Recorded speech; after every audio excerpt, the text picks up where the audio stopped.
On a besoin de vous pour pouvoir vieillir aussi comme vous.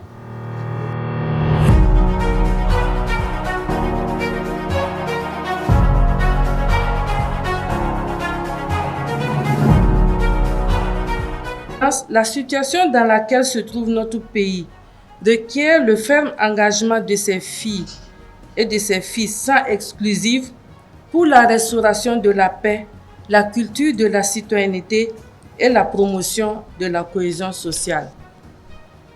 C'est pourquoi la tenue de cette rencontre est un tremplin pour les personnes âgées du Burkina Faso pour vous témoigner leur reconnaissance pour votre détermination farouche à combattre les groupes armés terroristes à l'effet de recouvrer l'intégrité territoriale de notre pays. Par la même occasion, elles voudraient partager avec vous leur vision et leur contribution à l'effort de paix, de sécurité, de cohésion sociale et de développement durable et équitable du pays. Et les personnes âgées donc, en tout cas, ont pris l'engagement d'accompagner la transition. De par leur expérience, leur expertise, leur vécu, leur savoir-faire, leur savoir-être, nous pensons pouvoir contribuer à inculquer ces valeurs, les valeurs traditionnelles, les valeurs morales du Burkinabé aux plus jeunes générations afin de faciliter donc, la restauration de cette cohésion sociale. Au-delà de son interprétation comme instrument de résolution de conflits du travail, le dialogue social est un tout, une véritable école, un don de soi et une acceptation de se conformer. Les dents et la langue sont obligés de cohabiter, mais il y a souvent des manquements. Face à cette situation, nous, personnes âgées, nous pouvons rester insensibles à la lutte pour la restauration de la paix, de la cohésion sociale et nous nous félicitons pour l'honneur fait à nos modestes personnes âgées par la tenue de ce dialogue. Un proverbe de chez nous dit « S'asseoir et échanger ne cultive pas le champ, mais il règle des problèmes. » Notre capital d'expérience accumulée peut servir. Ne dit-on pas « Un vieillard qui meurt est une bibliothèque qui brûle ?» Également, un vieillard assis voit plus loin qu'un jeune debout. La personne âgée est celle qui a le plus de temps à passer avec des concitoyens et à consacrer à une gestion de proximité.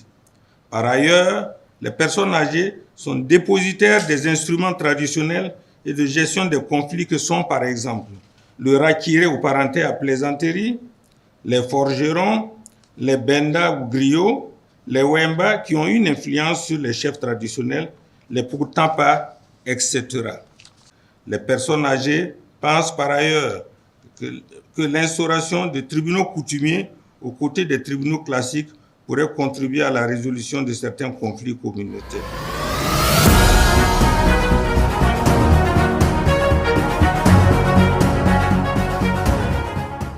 Certes, chaque année, c'est célébré à travers le monde la Journée internationale des personnes âgées, le 1er octobre. Mais il ne s'agit pas juste de célébrer comme vous l'avez dit, il s'agit de trouver des solutions, des perspectives donc pour les droits des personnes âgées.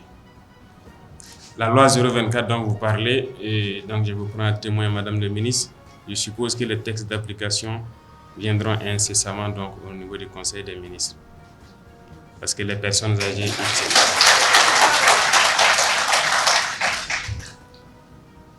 par-delà cela, donc je pense que, comme je disais, le ministre de la Santé et le ministre chargé de la Protection sociale sont là.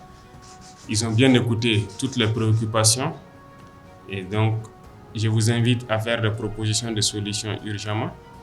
Et à travers le ministre de l'Action humanitaire, je suis d'accord qu'on puisse réfléchir pourquoi pas un fonds souverain pour appuyer les personnes âgées à travers donc, le Burkina Faso.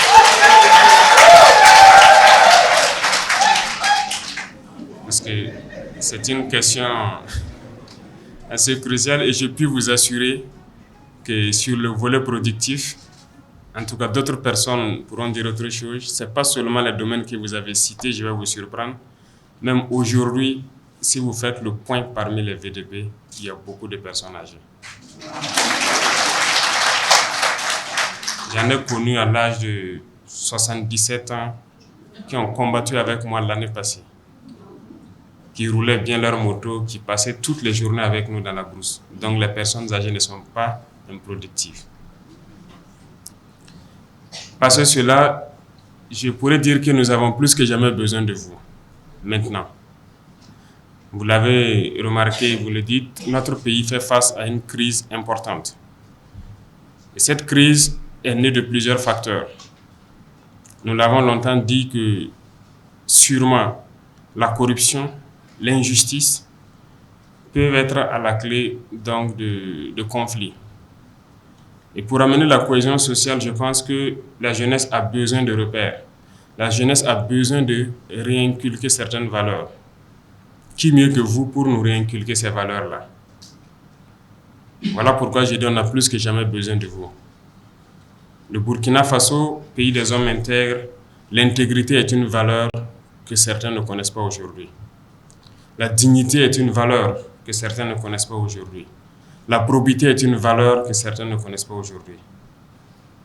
Comment est-ce que nous pouvons lutter contre la corruption? Comment est-ce que nous pouvons lutter contre l'injustice si des gens n'ont pas ces valeurs de probité, de dignité, d'intégrité? Ça sera compliqué. Si certains ont ces valeurs, ceux qui doivent donner des services ou rendre des services, il faut que d'autres aient d'autres valeurs telles que la solidarité, l'écoute, la communication. Voilà, le sens d'être burkinabé. Tant qu'on ne peut pas se pardonner, on ne peut pas être solidaire, c'est difficile d'accepter l'autre. Qui mieux que vous pour inculquer ces valeurs donc à la jeunesse? Je ne vois pas. Donc plus que jamais pour le besoin de cohésion sociale et le dialogue social dont on parle, on a besoin de vous. Et je pense que c'est le moment de reprendre ce rôle, de nous inculquer ces valeurs-là à la jeunesse et que les gens puissent grandir, comprendre ce que c'est que la dignité, la probité, l'intégrité, surtout la solidarité et le pardon, qui sont très importants pour nous. L'instauration des tribunaux coutumiers. Je vous le dis ouvertement, et c'est une des réformes à faire et on va prendre ça en compte parce que tous les conflits entre des individus ne se règlent pas forcément devant donc les textes occidentaux. On a besoin de ces tribunaux coutumiers pour que les gens puissent dialoguer et puissent se pardonner. Certains problèmes ou certaines fautes peuvent se résoudre à travers ces coutumiers-là. Nous n'avons pas besoin forcément de créer plus de frustration, plus de problèmes pour des choses peut-être mineures. Donc nous y avons pensé et nous allons prendre ça en compte également dans nos réformes à venir. C'est juste en tout cas vous interpeller qu'on a plus que jamais besoin de vous. On a besoin de vous pour pouvoir vieillir aussi comme vous. Et vous avez cité des mots qui miment donc la jeunesse et nous avons besoin de vous pour combattre tout cela à travers les conseils avisés que vous pourrez donner à la jeunesse. Merci beaucoup.